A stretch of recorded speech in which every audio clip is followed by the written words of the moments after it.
محترم ناظرین، السلام علیکم ورحمۃ اللہ۔ بسم اللہ الرحمن الرحیم۔ وہ فرعون کہ جس کا ذکر قرآن پاک میں ملتا ہے، جو حضرت موسیٰ علیہ السلام کے دور میں پایا جانے والا فرعون تھا۔ اس فرعون بدبخت کا تعلق قبیلہ قبطیہ سے تھا اور اس کی عمر 400 سال تھی، اور اس 400 سال کی عمر میں نہ تو وہ کبھی بیمار ہوا اور نہ ہی کبھی اس کے سر میں درد ہوا اور نہ ہی کوئی دشمن اس پر غالب آ سکا۔ اس کا چہرہ تانبے کی طرح چمکتا تھا اور اسی وجہ سے یہودی اس کو قبوس کہا کرتے تھے۔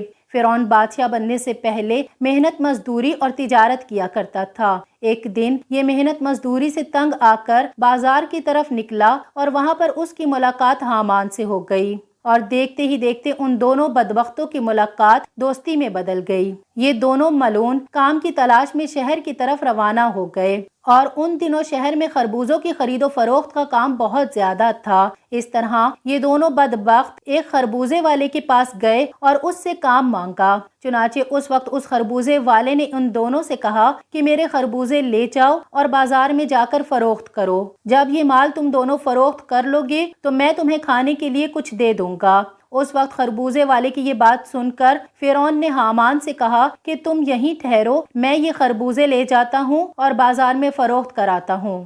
چنانچہ ایسا ہی کیا گیا۔ فرعون وہ خربوزے لے کر شہر کی طرف چلا گیا، اور وہاں جا کر فرعون نے دکانداروں سے خربوزے خریدنے کا کہا۔ تو اس وقت دکانداروں نے فرعون سے کہا کہ ہم تو سودا ادھار پر خریدتے ہیں اور فروخت کرنے کے بعد اس کی رقم ادا کرتے ہیں، اور یہاں کا تو یہی دستور ہے۔ چنانچہ دکاندار کی یہ بات سن کر فرعون کچھ دیر کے لیے خاموش ہو گیا، اور پھر اسی وعدے پر وہ سامان فروخت کر کے واپس چلا آیا۔ واپس آ کر خربوزے کے مالک سے کہا کہ مجھے یہ کام اچھا نہیں لگتا۔ اتنا بول کر فرعون وہاں سے چلا گیا۔ اب فرعون کو کسی اچھے کام کی تلاش تھی کہ جس کی وجہ سے فرعون زیادہ سے زیادہ مال و دولت اور روپیہ پیسہ کما سکے۔ اس کے بعد فرعون بادشاہ مصر کے دربار میں چلا گیا اور اس کی خدمت میں جا کر درخواست پیش کر دی کہ میں بہت دور سے آیا ہوں اور میں بہت غریب ہوں اور مجھے کسی کام کی تلاش ہے، اور میں کھانے پینے سے بھی عاجز ہوں۔ برائے مہربانی اپنی سلطنت مصر کے اسی شہر میں بطور فدوی مجھے کوئی کام دے دیا جائے، اور اس غلام کو اس جگہ پر مامور فرما کر سرفراز کیا جائے۔ چنانچہ اس وقت فرعون کی یہ بات سن کر مصر کے بادشاہ نے کہا کہ تو کون سا کام چاہتا ہے؟ چنانچہ بادشاہ کی یہ بات سن کر فرعون نے کہا کہ مجھے مصر کے قبرستان کی دروغی دے دی جائے، اور اس کے بدلے میں کچھ رقم فدیے کے طور پر شاہی خزانے میں جمع کروایا کروں گا، اور باقی رقم میں اپنے پاس رکھوں گا، اور میری اجازت کے بغیر مصر کے اس قبرستان میں کوئی بھی مردہ دفن نہ ہوگا۔ یہ بات سن کر اس وقت کے بادشاہ مصر نے فرعون کو مصر کی قبرستان کی دروغی دے دی۔ چنانچہ اس طرح مصر کے قبرستان کی دروغی ملتے ہی فرعون بہت خوش ہوا اور خوشی خوشی جا کر قبرستان کے دروازے پر بیٹھ گیا اور انتظار کرنے لگا کہ اب کون آئے گا جو اپنے مردے کو قبرستان میں دفن کرے گا۔ ناظرین، اللہ سبحانہ و تعالیٰ کے حکم سے ایسا ہوا کہ اسی سال مصر میں ایک وبا پھوٹ گئی، جس کی وجہ سے مصر کے بہت سارے لوگ مرنا شروع ہو گئے۔ فرعون نے جب یہ دیکھا تو اس نے ہر لاش کے بدلے ان کے وارثوں سے ایک ایک سونے کا درہم لینا شروع کر دیا۔ اس کے بعد کچھ ہی دنوں میں فرعون کے پاس بہت ساری دولت جمع ہو گئی اور فرعون امیر ہو گیا۔ اتنا زیادہ مال و دولت اکٹھا ہو جانے کے بعد فرعون نے سوچا کیوں نہ مصر کے تمام قبرستانوں کو اپنے انڈر کر لیا جائے۔ لہٰذا فرعون نے ایسا ہی کیا، اور فرعون نے وقت کے بادشاہ کو بہت سارے پیسے دیے اور مصر کے تمام قبرستانوں کی دروغی اپنے ذمے لے لی۔ چنانچہ اس طرح فرعون قبرستان کی دروغی کے ذریعے بادشاہ مصر کے خزانے میں بہت سارا روپیہ پیسہ جمع کرواتا رہا، اور فرعون کے اس عمل سے بادشاہ مصر بہت زیادہ خوش ہوتا، اور بادشاہ مصر فرعون کو پیار اور عزت دینے لگا۔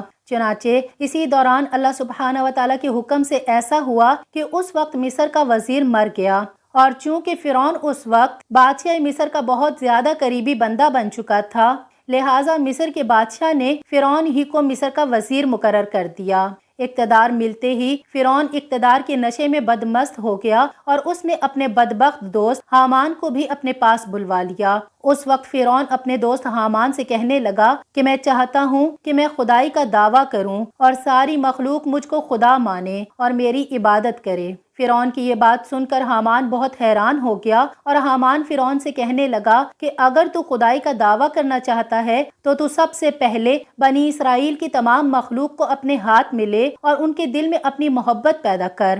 حامان کی یہ بات سن کر فرعون نے حامان سے کہا کہ ایسا کرنے کے لیے آخر کیا کیا جائے، اور یہ لوگ کس طرح مجھے اپنا خدا تسلیم کریں گے، کیونکہ اس وقت تمام لوگ حضرت یوسف علیہ السلام اور حضرت یعقوب علیہ السلام کے دین پر تھے، اور کس طرح وہ لوگ اپنے دین کو چھوڑ کر فرعون کو اپنا خدا تسلیم کرتے۔ اس وقت فرعون نے اپنے دوست حامان سے اس کے بارے میں کوئی تدبیر نکالنے کا کہا۔ فرعون کی یہ بات سن کر حامان کچھ دیر کے لیے سوچتا رہا اور پھر یہ تدبیر نکالی کہ بادشاہ مصر سے یہ درخواست کی جائے کہ میں چاہتا ہوں کہ مصر کے تمام لوگوں کی تمام تر خواہشات مفت میں پوری کی جائیں، اور ان لوگوں کے تمام تر اخراجات میں اپنی جیب سے ادا کروں گا، اور جو لوگ جو بھی چیز حاصل کرنا چاہیں گے وہ مفت میں حاصل کر سکتے ہیں۔ چنانچہ اس وقت بادشاہ مصر نے فرعون کی یہ بات سن کر اس کی یہ درخواست قبول کر لی، اور 1 سال کے لیے تمام مصریوں کو یہ رعایت فراہم کر دی، اور فرعون نے 1 سال میں ہونے والے تمام تر اخراجات کی رقم حامان کے ہاتھوں بادشاہ کے خزانے میں جمع کروا دی، اور پورے مصر میں یہ اعلان کروا دیا گیا کہ اس سال خزانہ رعایتوں پر دستیاب ہے، ہم نے اپنی طرف سے تمام تر اخراجات کی رقم بادشاہ مصر کے خزانے میں جمع کروا دی ہے، اور مزید 2 سال کے اخراجات کی معافی کے لیے ہم نے دربار اعلیٰ میں درخواست کی ہے، اور وہ بھی قبول ہو گئی ہے۔ چنانچہ فرعون کی یہ بات سن کر مصر کے تمام لوگ بہت خوش ہوئے، اور مصر کے تمام لوگوں نے فرعون کی ترقی کے لیے خوب دعائیں کیں۔ چنانچہ ادھر مصر کی عوام فرعون کے اس عمل سے بہت خوش تھی، اور ادھر چند دنوں بعد مصر کا بادشاہ اللہ سبحانہ و تعالیٰ کے حکم سے اپنی موت آپ مر گیا، اور اس وقت مرنے والے بادشاہ کا کوئی بھی وارث نہ تھا جو اس کے تخت پر بیٹھتا اور اس کی بادشاہت کو سنبھالتا۔ اس طرح مصر کے بادشاہ کی تدفین کے بعد 3 دن تک عیادت ہوتی رہی، اور چوتھے روز مصر کے تمام لوگ بادشاہ مصر کے دربار میں حاضر ہوئے اور کہنے لگے کہ بادشاہ کے تخت پر کس کو بٹھایا جائے، کیونکہ ملک بادشاہ کے بغیر نہیں چل سکتا۔ چنانچہ اس وقت مصر کے لوگوں نے فرعون سے یہ نیکی دیکھی تھی کہ فرعون نے 3 برس کا خزانہ مصر کے لوگوں پر معاف کروا دیا تھا، اور ان کے اخراجات کا خرچ اپنے پاس سے بادشاہ مصر کو دیا تھا۔ اسی لیے مصر کے تمام لوگ فرعون کے اس عمل سے بہت زیادہ خوش تھے۔ فرعون کی یہ خیر خواہی دیکھ کر مصر کے لوگوں نے بدبخت فرعون کو بادشاہ کے تخت پر بٹھا دیا، اور اس طرح فرعون بدبخت مصر کا بادشاہ بن گیا۔ اس وقت لوگوں نے یہ خیال کیا کہ فرعون بہت اچھا انسان ہے، اور وہ ہماری رعایا کا بہت اچھا خیال رکھے گا۔ اس طرح جب یہ فرعون مصر کے وزیر سے مصر کا بادشاہ بنا تو اس وقت فرعون نے اپنے دوست حامان کو مصر کا وزیر مقرر کر دیا۔ فرعون مصر کا بادشاہ بنتے ہی اپنے دوست حامان سے کہنے لگا کہ اب پورے مصر میں ہماری بادشاہی ہے، اور ہم جو چاہیں وہ کر سکتے ہیں۔ اور اس وقت فرعون نے حامان سے کہا کہ اب کوئی ایسی تدبیر نکالو کہ جس کی وجہ سے مصر کے تمام تر لوگ مجھے خدا ماننے لگیں اور میری عبادت کرنے لگیں۔ اس وقت حامان بدبخت نے فرعون کو یہ مشورہ دیا کہ جتنے بھی علماء دین جو تدریس کا کام کر رہے ہیں وہ سب کے سب دین کی تدریس کو ختم کر دیں، اور لوگوں کے درمیان اسلام کی تبلیغ کا سلسلہ بالکل ختم کر دیا جائے، تاکہ آہستہ آہستہ تمام لوگ اپنے دین سے دور ہو جائیں اور اپنے دین سے بے خبر ہو جائیں، اور آئندہ آنے والی نسل دین سے بے خبر اور جاہل پیدا ہو۔ چنانچہ حامان کی یہ بات سن کر فرعون نے فوراً یہ حکم جاری کر دیا، اور مصر کے اندر درس و تدریس کا یہ سلسلہ ختم کر دیا گیا، اور فرعون نے مصر کے اندر یہ حکم جاری کر دیا کہ کوئی بھی شخص مصر میں درس و تدریس نہ کرے، ورنہ اس کو قتل کر دیا جائے گا۔ فرعون بادشاہ کا یہ حکم سنتے ہی درس و تدریس کا یہ سلسلہ ختم کر دیا گیا، اور مصر کے لوگوں نے بالکل پڑھنا لکھنا چھوڑ دیا۔ چنانچہ اس طرح درس و تدریس کا یہ سلسلہ ختم ہونے کے بعد وقت گزرتا گیا، اور وقت کے ساتھ ساتھ تمام لوگ جاہل بن گئے اور علم سے دور ہو گئے، اور اپنے حقیقی خدا اللہ سبحانہ و تعالیٰ کو بالکل ہی بھول گئے۔ اس وقت مصر کے لوگوں کی یہ حالت ہو گئی کہ وہ جانوروں کی طرح جاہل بن گئے۔ اس وقت فرعون نے تمام مصر کے لوگوں کو یہ حکم جاری کیا کہ مصر کے تمام لوگ اپنے اپنے گھروں میں بت بنا کر ان کو سجدہ کیا کریں اور ان کی پوجا کیا کریں۔ چنانچہ فرعون کا یہ حکم پاتے ہی ایک قوم جو اس وقت کثیر تعداد میں تھی، انہوں نے بتوں کی پوجا شروع کر دی، اور آہستہ آہستہ یہ بت پرستی بڑھتی چلی گئی، اور یہ سلسلہ 20 سال تک جاری رہا۔ اور پھر اس کے بعد فرعون نے مصر میں یہ اعلان کروا دیا، اور اس اعلان میں یہ الفاظ لوگوں کے کانوں تک پہنچائے کہ جس کا ذکر قرآن پاک میں یوں ملتا ہے، اور پس لوگوں کو جمع کیا اور لوگوں سے کہا، میں ہوں رب تمہارا سب سے بڑا اور بلند۔ محترم ناظرین، اس طرح لوگ کئی سال تک بتوں کی پوجا کرتے رہے۔ جب لوگ مشرک اور بت پرست بن گئے تو اس وقت فرعون نے یہ حکم جاری کیا کہ اپنے گھروں میں موجود تمام بتوں کو توڑ دیا جائے اور مجھے خدا مانا جائے اور میری پوجا کی جائے۔ چنانچہ فرعون کا یہ حکم ملتے ہی تمام لوگوں نے ایسا ہی کیا، اور تمام قوم نے بتوں کو توڑ دیا اور فرعون کو پوجنا شروع کر دیا اور فرعون کو خدا ماننے لگے۔ لیکن قبطی قوم کے علاوہ کوئی دوسرا فرعون کو خدا نہیں مانتا تھا۔ قبطی قوم واحد ایسی قوم تھی جو فرعون کو اپنا خدا مانتی تھی، اور باقی تمام لوگ اللہ کی وحدانیت پر یقین رکھتے تھے اور اللہ سبحانہ و تعالیٰ کو اپنا خدا مانتے تھے۔ اسی وجہ سے فرعون قبطیوں پر بہت زیادہ مہربان تھا اور بنی اسرائیل کے مسلمانوں پر طرح طرح کے ظلم و ستم کیا کرتا تھا، کیونکہ بنی اسرائیل کی قوم حضرت یوسف علیہ السلام کے دین پر تھی۔ اسی وجہ سے تو فرعون ان پر ظلم کرتا تھا۔ فرعون تاریخ میں وہ ظالم بادشاہ گزرا ہے جس نے خدائی کا دعویٰ کیا تھا اور جس کی ظلم کی داستان سے تاریخ کے اوراق بھرے پڑے ہیں۔ اپنی باندھی اور حضرت آسیہ رضی اللہ تعالی عنہا پر ظلم کے پہاڑ توڑ کر ان کو شہید کر ڈالا تھا۔ فرعون کے محل میں ایک عورت فرعون کی بیٹیوں کے بال سنوارا کرتی تھی۔ ایک بار وہ فرعون کی بیٹی کے بال سنوار رہی تھی کہ اس کے ہاتھ سے کنگھی نیچے گر گئی۔ جب وہ کنگھی اٹھانے لگی تو انہوں نے اللہ کا نام لیا۔ جب اس باندی نے اللہ رب العزت کا نام لیا تو فرعون کی بیٹی سمجھ گئی کہ یہ تو میرے والد کو معبود نہیں مانتی بلکہ حضرت موسیٰ علیہ السلام کے اللہ پر ایمان رکھتی ہے۔ چنانچہ اس لڑکی نے پوچھا کہ کیا تم میرے والد کو خدا نہیں مانتی؟ تو اس نے کہا کہ ہرگز نہیں، میرا خدا تو وہ ہے کہ جو حضرت موسیٰ علیہ السلام کا پروردگار ہے۔ جب لڑکی کا 2 ٹوک جواب سنا تو وہ اٹھ کر اپنے باپ کے پاس گئی اور کہنے لگی کہ آپ کے محل میں آپ کے زیر سایہ رہنے والی عورت آپ کو تو خدا ہی نہیں مانتی۔ بیٹی کی یہ بات سن کر فرعون غصے میں آ گیا۔ چنانچہ وہ کہنے لگا کہ میں دربار میں جا کر اس عورت کو ایسی سزا دوں گا کہ یا تو وہ موسیٰ علیہ السلام کے رب کو اللہ کہنے سے باز آ جائے گی یا پھر اپنی جان سے ہاتھ دھو بیٹھے گی۔ اب جب فرعون اپنے دربار میں پہنچا تو اس نے اس عورت کو اپنے پاس بلوایا اور کہنے لگا کہ دیکھو، موسیٰ کے اللہ کو اللہ کہنا چھوڑ دو۔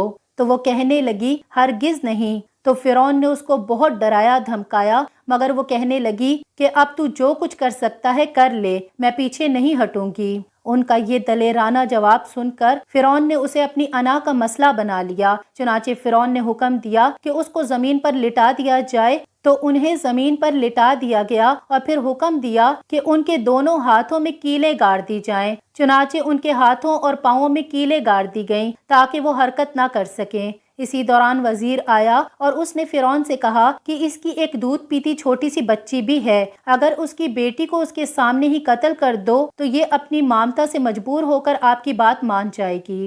اس کے بعد فرعون نے اس کی اس دودھ پیتی بچی کو گھر سے بلوایا اور اس کے سینے پر لٹا دیا۔ پھر فرعون کہنے لگا کہ میں تمہاری اس بچی کو تمہارے ہی سامنے قتل کر دوں گا۔ باندی فرعون کی اتنی بڑی دھمکی سن کر بھی یہ کہنے لگی کہ اب میرے دل میں اطمینان اتنا بھر چکا ہے کہ میں اپنی آنکھوں سے بیٹی کو خون میں لت پت تڑپتا تو دیکھ سکتی ہوں، مگر میں اپنے ایمان کا خون نہیں دیکھ سکتی۔ چنانچہ باندی کے سینے پر ہی اس کی معصوم بچی کی گردن کاٹ دی گئی۔ جب وہ بچی ٹھنڈی ہو گئی تو فرعون کہنے لگا کہ اب ہم تمہیں بھی قتل کریں گے۔ تو وہ کہنے لگی تو جو مرضی چاہے کر لے، میں پیچھے نہیں ہٹوں گی۔ بالآخر اس ظالم نے اس کو بھی شہید کر دیا۔ اس کے بعد فرعون جب حضرت مشاطہ کو شہید کروا کر اپنے گھر پہنچا تو اپنی بیوی حضرت آسیہ رضی اللہ تعالی عنہا سے کہنے لگا کہ آج یہ واقعہ پیش آیا ہے کہ میں نے ایک عورت کو عبرت ناک سزا دی ہے۔ تو اس کی بیوی نے اسے کہا کہ ارے تیرا ناز ہو، تو نے ایک معصوم بچی کی جان بھی لی اور ایک بے گناہ عورت کو قتل کیا۔ فرعون کہنے لگا میں نے اس کو اس لیے عبرت ناک سزا دی ہے کہ وہ مجھے خدا نہیں مانتی تھی۔ یہ سن کر حضرت آسیہ رضی اللہ تعالی عنہا نے کہا کہ خدا تو میں بھی تجھے نہیں مانتی، بلکہ تو ایک عام انسان ہے۔ جب فرعون نے یہ سنا تو حیران رہ گیا، کیونکہ اسے حضرت آسیہ رضی اللہ تعالی عنہا سے بڑی محبت تھی۔ حضرت آسیہ رضی اللہ تعالی عنہا کو اللہ سبحانہ و تعالی نے بڑا حسن و جمال عطا کیا تھا۔ فرعون نے انہیں پوری قوم کی عورتوں میں سے چن کر ان کے حسن کی وجہ سے اپنی بیوی بنایا تھا، اس وجہ سے وہ ان سے بڑی محبت کرتا تھا۔ چنانچہ فرعون کہنے لگا کہ یہ تم کیسی باتیں کرتی ہو؟ وہ کہنے لگیں کہ میں بالکل ٹھیک کہہ رہی ہوں کہ تو جھوٹا ہے، پروردگار تو وہی ہے کہ جس کا پیغام لے کر حضرت موسیٰ علیہ السلام تشریف لائے ہیں۔ فرعون نے یہ بات سنی تو اسے بہت غصہ آیا، لہٰذا کہنے لگا کہ میں تمہارا بھی وہی حشر کروں گا جو میں نے مشاطہ کا کیا ہے۔ تو حضرت آسیہ رضی اللہ تعالی عنہا کہنے لگیں کہ تو جو چاہتا ہے کر لے، میرے ساتھ میرا پروردگار ہے۔ اب میں نے یہ فیصلہ کیا ہے کہ میں اپنے پروردگار کو کبھی نہیں چھوڑ سکتی، البتہ تیری ہر چیز کو لات مار سکتی ہوں۔ جب اس نے یہ باتیں سنی تو پھر وہ دربار آیا اور اس نے پھر سے لوگوں کو جمع کیا اور کہنے لگا کہ دیکھو یہ کتنی بڑی سازش ہو گئی ہے، موسیٰ نے تو میری بیوی کو بھی بہکا لیا ہے۔ آج میں اس عورت کو یا تو مار ڈالوں گا یا پھر وہ اپنی بات سے ہٹ جائے گی۔ چنانچہ اس نے حضرت آسیہ رضی اللہ تعالی عنہا کو گرفتار کروا لیا۔ ایک وقت تھا کہ وہ ملکہ تھیں اور ان کے اشارے پر نوکر چاکر بھاگ بھاگ کر کام کیا کرتے تھے۔ لوگ احترام کی وجہ سے ان کی طرف آنکھ اٹھا کر بنا دیکھتے تھے، اور آج وہ فرعون کے دربار میں ملزم بن کر کھڑی ہیں، صرف اللہ سبحانہ و تعالیٰ کی محبت میں۔ پھر فرعون حضرت آسیہ رضی اللہ تعالی عنہا سے کہنے لگا کہ تو اتنے عالیشان محل میں رہتی ہے، اتنی نعمتوں میں پلی ہے، اور میں نے تجھے اپنی محبوبہ بنایا، لیکن میں سب کچھ تجھ سے چھین لوں گا۔ بہتر یہ ہے کہ تو اب بھی باز آ جا اور مجھے خدا مان لے۔ حضرت آسیہ رضی اللہ تعالی عنہا کہنے لگیں کہ میں نے اب ایمان قبول کر لیا ہے، اس لیے میں اپنی بات سے پیچھے نہیں ہٹ سکتی۔ چنانچہ فرعون نے یہ فیصلہ کر لیا کہ میں اسے بھی سزا دوں گا، اور اس کے بعد فرعون نے سب سے پہلے سزا کے طور پر انہیں رسوا کرنے کا فیصلہ کیا۔ چنانچہ اس نے کہا کہ سب سے پہلے اس عورت کے جسم سے لباس اتار دیا جائے۔ اب ذرا سوچنے کی بات ہے کہ اگر کسی مرد کو بھی کہا جائے کہ تجھے لوگوں کے درمیان بے لباس کر دیں گے تو اس کو کیسی شرم آتی ہے۔ وہ چاہتا ہے کہ زمین پھٹ جائے اور اس میں سما جائے، اور پھر عورت کے اندر تو اللہ سبحانہ و تعالیٰ نے شرم و حیا زیادہ رکھی ہے، لیکن فرعون نے ان کے جسم سے لباس اتروا دیا، اور وہ کیسی صورتحال کا شکار ہوئیں کہ ایک طرف ایمان ہے اور دوسری طرف امتحان ہے، لیکن وہ ڈٹی رہیں۔ فرعون نے کہا، اچھا اگر اب بھی نہیں مانتی تو میں تجھے اس طرح کا عذاب دوں گا۔ چنانچہ فرعون نے کہا کہ اس کا منہ میرے محل کی طرف کر کے لٹا دو، تاکہ آخری وقت میں نگاہیں اس کی میرے محل پر لگی رہیں اور اس کے ذہن میں یہ بات رہے کہ ان نعمتوں کو ٹھکرا کر ذلیل و خوار ہو کر میں مر رہی ہوں۔ لہٰذا انہیں فرعون کے حکم کے مطابق لٹا دیا گیا، ان کے ہاتھوں اور پیروں میں لوہے کے کیلیں گاڑ دی گئیں تاکہ وہ ہل نہ سکیں۔ اس کے بعد فرعون نے لوگوں کو بلا کر کہا کہ اس کے جسم کی کھال اتار دو۔ اس ظالم نے زندہ کے جسم سے کھال اتروا دی، اور وہ بھی عورت، نازک بدن، مگر وہ اس کو برداشت کرتی رہیں۔ انہیں اللہ سبحانہ و تعالیٰ کے نام پر تکلیف دی جا رہی تھی، اور اس طرح ان کے جسم سے کھال کو الگ کر دیا گیا، اور اللہ کی شان دیکھیں کہ وہ ابھی تک زندہ تھیں مگر جسم زخم بن چکا تھا۔ فرعون کا دل اب تک ٹھنڈا نہیں ہوا تھا، چنانچہ وہ کہنے لگا، مرچیں لاؤ اور اس کے پورے جسم پر مرچیں چھڑک دو۔ حضرت آسیہ رضی اللہ تعالی عنہا کے جسم پر مرچیں ڈال دی گئیں تو وہ مچھلی کی طرح تڑپنے لگیں، اور اس تڑپنے کی حالت میں انہوں نے اللہ سبحانہ و تعالیٰ کے حضور میں ایک دعا مانگی کہ اے اللہ، فرعون کا محل سامنے ہے اور وہ یہ کہتا ہے کہ ہم نے تمہیں اس محل سے نکال دیا، آج کے بعد تم اس محل میں نہیں جا سکو گی، اس لیے اے اللہ مجھے اس محل کے بدلے جنت میں تیرے پاس ایک گھر چاہیے، اور مجھے فرعون اور اس کے عمل سے نجات عطا فرما۔ اللہ سبحانہ و تعالیٰ نے اس حالت میں ان کو شہادت کے مرتبے پر فائز فرما دیا، اور جنت میں حضور اکرم صلی اللہ علیہ وآلہ وسلم کی زوجہ محترمہ بنا دیا۔ ناظرین، ماضی میں لوگوں نے کیسی کیسی قربانیاں دے کر اپنے ایمان کو بچایا ہے، ظلم کے پہاڑ سہ لیے لیکن ایمان کا سودا نہ کیا، ہر باطل طاقت سے ٹکرا گئے لیکن اللہ سبحانہ و تعالیٰ کو ناراض نہ کیا، اور آج گئے گزرے دور میں ہم سے بہت چھوٹی قربانی مانگی جاتی ہے۔ کیا ہم اتنے احسان فراموش اور اتنے گئے گزرے ہیں کہ 5 وقت کی نماز بھی نہیں پڑھ سکتے؟ اللہ سبحانہ و تعالی ہمیں عمل کی توفیق عطا فرمائے اور ہمارا خاتمہ ایمان بالخیر فرمائے، آمین یا رب العالمین۔